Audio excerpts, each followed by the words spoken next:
Padel. Sino nga ba siya?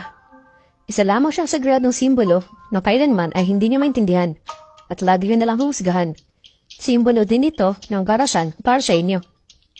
At dahil sa mga nakalipas sa dahas na bumalot dito, hindi niyo ba naintindihan na ang padel ay isang kapirasong kahoy na kailanman ay hindi gagalaw kung walang hahawak nito? Nabalutan siya ng dahas dahil sa maling taong mawak sa kanya. Isang inatama para sa aming mga pratman. Ang haligi at ilaw ng mga pratman. Siya din ang naging gabay at nagpapaalala na lahat ng landas na tinatak sa mundong ito ay hindi madali. Sa bawat pagkakamali ay may kaparasahan.